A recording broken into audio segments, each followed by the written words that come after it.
Takvimler 2011'i gösterdiğinde bir adam hayatımıza girdi. Yüzünde o ikonik yara izi ve ailesi için her şeyi göze alabilecek bir karakterle. My name's John Marston. Evet, John Marston'dan bahsediyorum.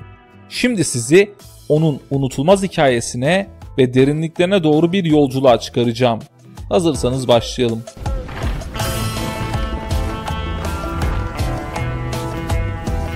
John Marston'ın hikayesi derin bir trajediyle başlıyor. Annesi bir hayat kadını, babası ise İskoç bir göçmen. John daha doğarken annesini kaybediyor ve babası da bir bar kavgasında hayatını kaybediyor. Zavallı çocuk nihayetinde kendisini Dutch van der Linden'in çetesinde buluyor. My father died when I was 8 years old. My mother died during childbirth. She was a prostitute and he was her. Çocukluğunda yaşadığı bu zorluklar onun hayatını ve kişiliğini derinden etkiliyor. Şimdi John Marston'ın RDR1 ve RDR2'deki karakter gelişimine göz atalım. That's quite a scratch you got there. Never thought I'd say this, but good to see you, Arthur Morgan. RDR1 1911 yılında geçerken RDR2 ise 1899'daki çetenin çöküşünü konu alıyor. Bu iki dönemdeki John Marston adeta iki farklı insan. Ransom. We killed people we didn't. RDR2'de karşımıza çıkan John, RDR1'i oynayanlar için neredeyse yabancı bir adam. Kendi çocuğunu bile kabullenmeyip bir yıl boyunca çeteyi terk eden sorumsuz bir birey olarak gözüküyor. Hayatında bir amacı olmayan bu Marston, Arthur Morgan'ın gölgesinde kalmış, kaybolmuş bir karakter.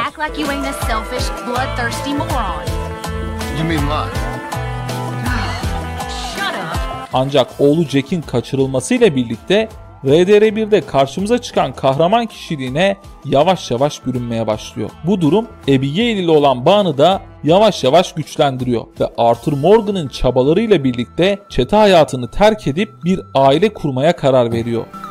I've had it for a long time. Take it.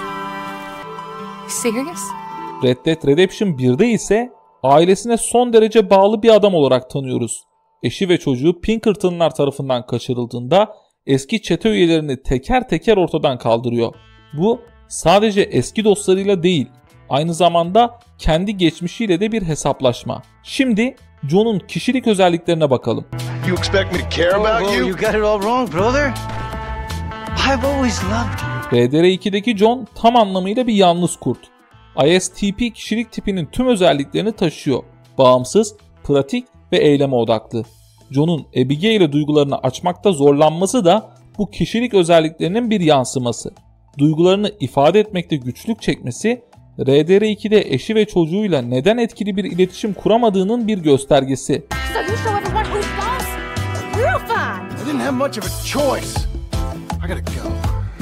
Ama işte Arthur Morgan devreye girdi ve bu yalnız kurdu ailesine yaklaştırdı.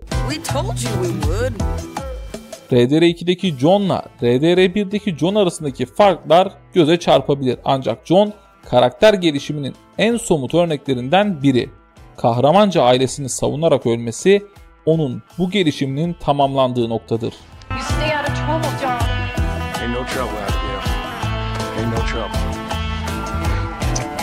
John Marston hayatı boyunca birçok zorlukla karşılaştı ve sonunda ailesi için her şeyi göze alarak gerçek bir kahraman oldu.